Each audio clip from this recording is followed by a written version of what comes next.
How's it going? Today I'm not going to be overthinking this very much. I'm just going to try to freewheel it and try to keep myself on a short leash, so to speak, so I don't wander off too much on tangents. But obviously, when you freewheel it, you kind of just go where the mood takes you, um, which has often been my problem. But I find that this is a sort of exercise in helping me gather my thoughts, getting them out there, sort of emptying the tank a little bit. So it helps me get on with my day. I only do this a couple times a week, but it really does help me get my thoughts out there.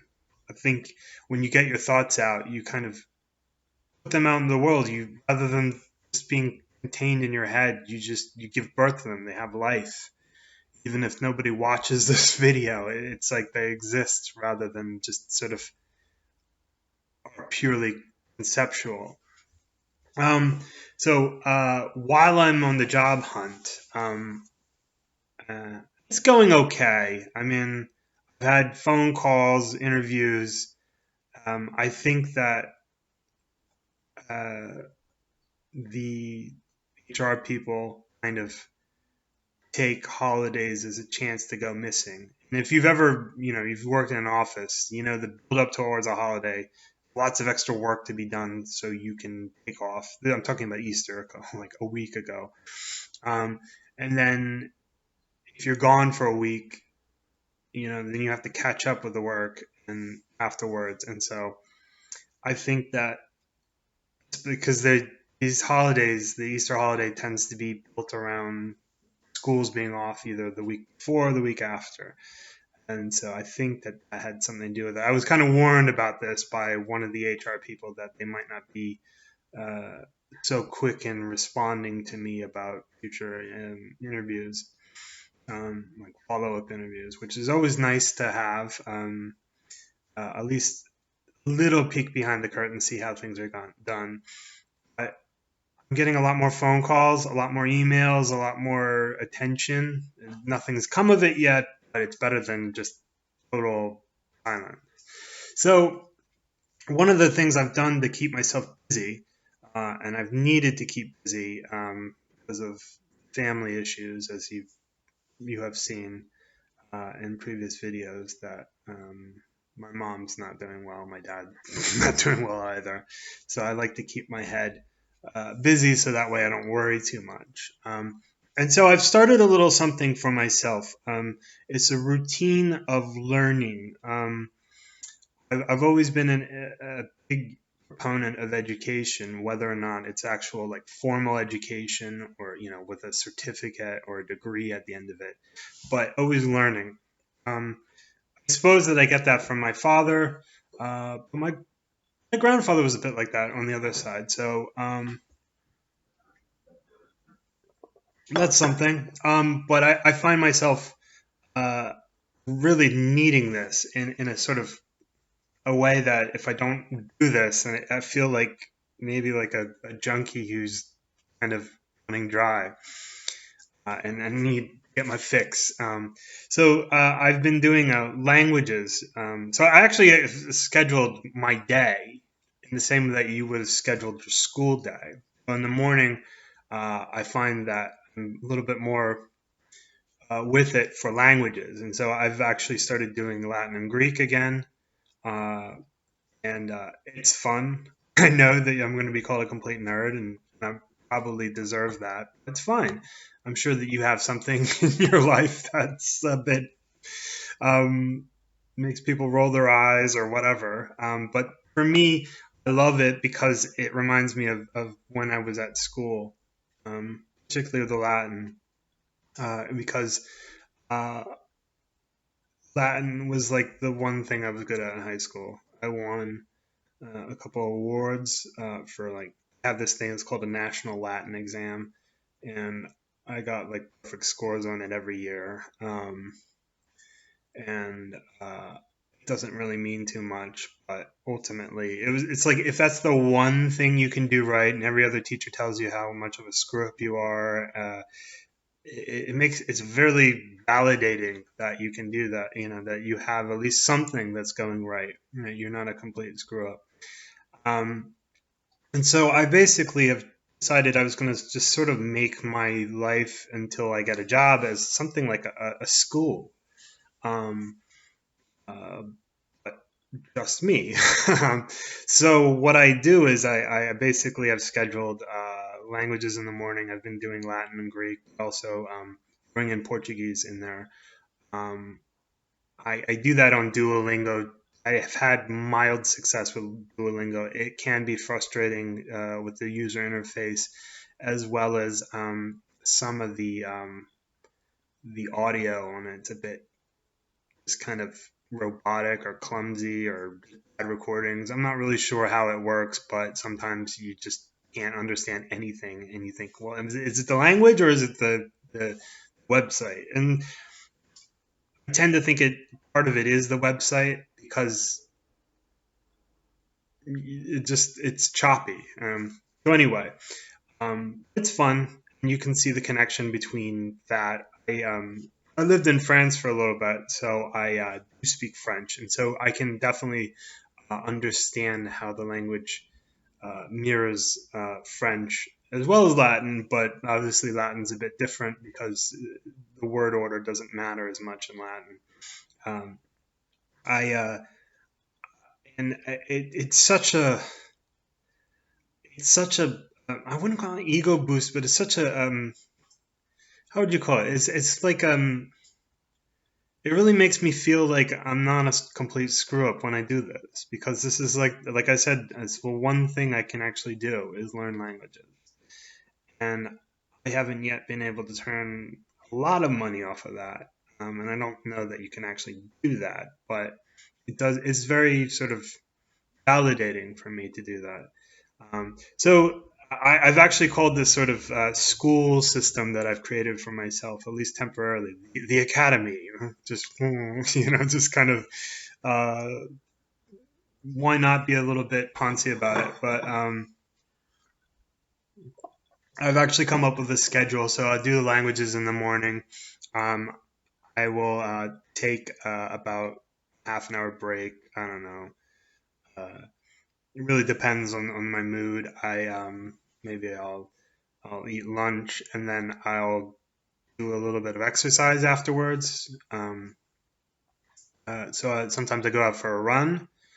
Uh, this is like the PE of school, right? Of my academy, and it's also I walk up. So every other day I'll run, and then every other day, um, I will walk all the way up to Center City, which is about a mile and a half, 2 miles each way, and I'll go get a book, and that'll be part of my history class, which I do in the afternoon. Is when I get a couple books out of the library each week, read them, and sort of think about them.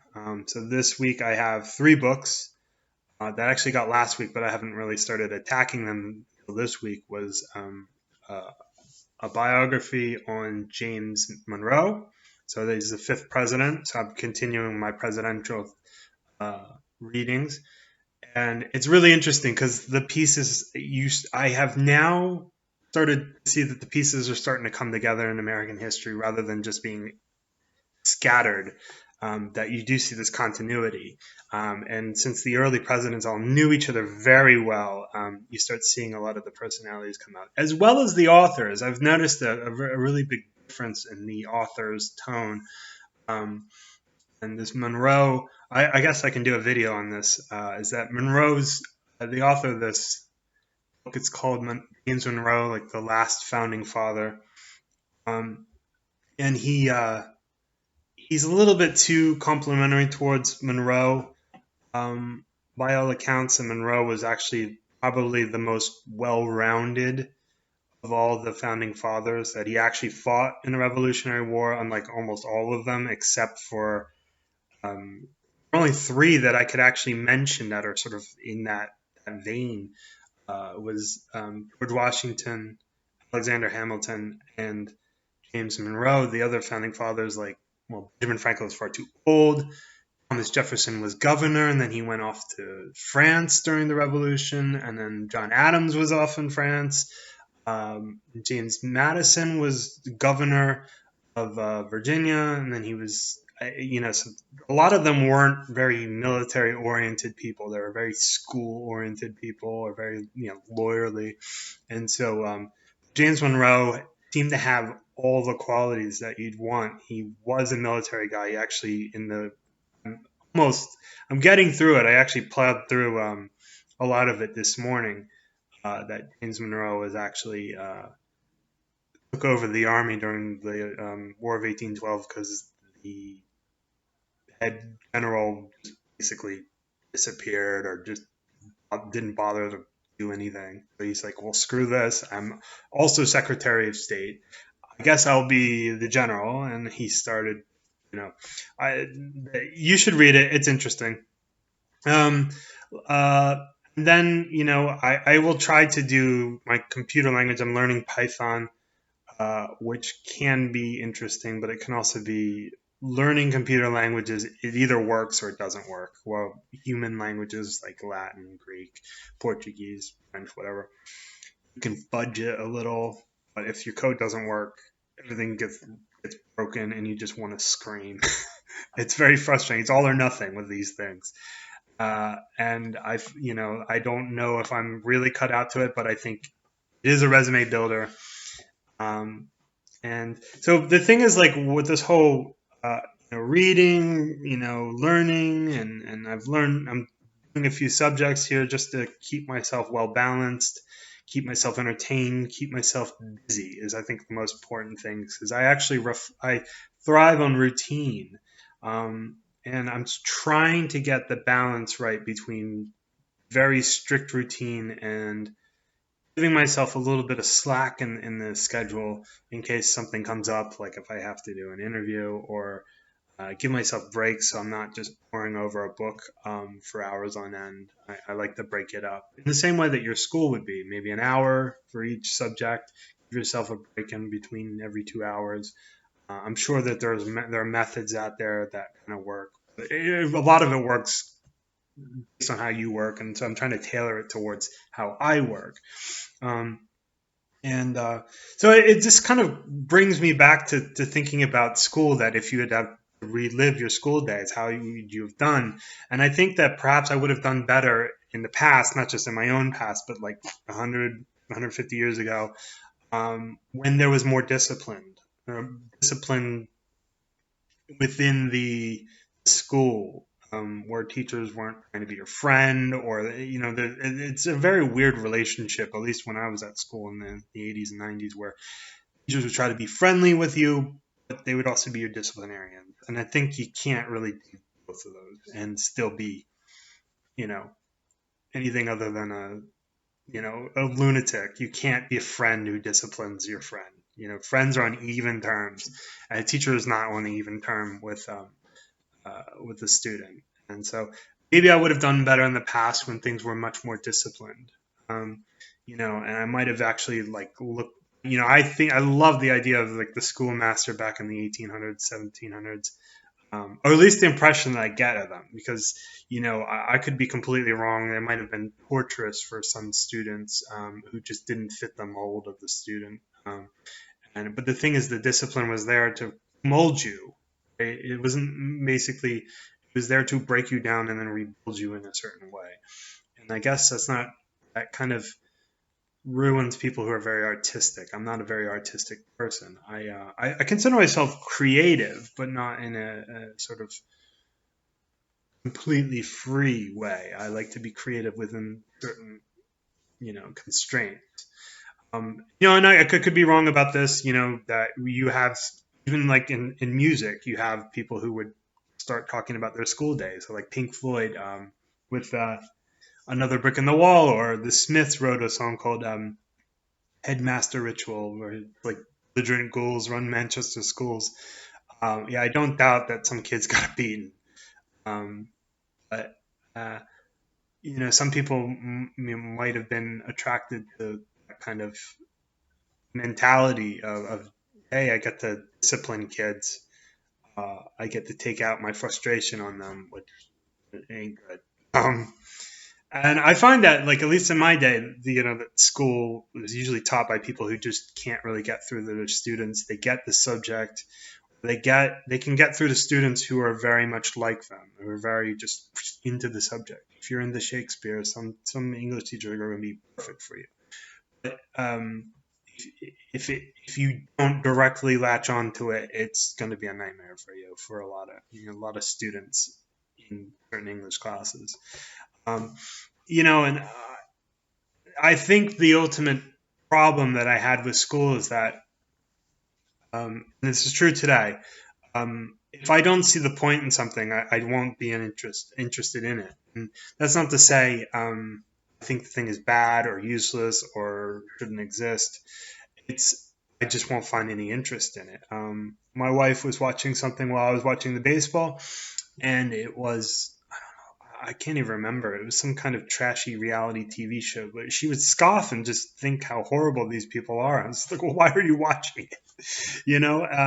As far as I'm concerned, like, it's a waste of time, but obviously, like, people watch it. People love that kind of crap. And um, if I understand it intellectually, but if I can't really find it applicable to my life, I just tune out. And I think at school, if I can understand the purpose of something and the teacher isn't a complete asshole, I can get by. I might not love the subject, but I can get through it. I can just say, okay, a couple more months, let's just try to get through to the final exam, and I'll never have to think about this again. Or if I do, it'll be only like little nuggets of it. Unfortunately, at school, there were just far too many distractions that you can't keep your focus on things, and perhaps that's where the discipline would have come in. In high school, you're more interested in girls, you're more interested in your friends, you're more interested in music, you're more interested in video games, basically anything but your classwork. And I think that's just as true today, maybe even more so, but the distractions are much more readily available. That we didn't have phones other than plugged into the wall. I think, cell phones did exist, but they were very rare and very expensive. Um, and so I think that nowadays that kids can probably just find ways not to do their work and in more, I would say probably a little bit more standard ways, while we would have to like write notes to one another, daydream, uh, color, you just doodle in a book or whatever. Um, and I find that, that these distractions were sort of detrimental to my education. At least, um, but I do find that I do have to focus, and so sometimes you have to break things up. So anyway, this is part of a break that I've scheduled for lunch. I'm probably going to go for a run in a little bit, as soon as I take care of this. Um, and I think that don't know how long the academy will go on, but I think it's going to be a little bit of fun. It keeps me interested, and so it's not all just books and reading. I'm going to be learning how to repair things around the house, and just take care of things that you just don't think about taking care of. So anyway, that's about all I've got for you today. Um, I'll probably be back later this week, and I'll see you then. Bye.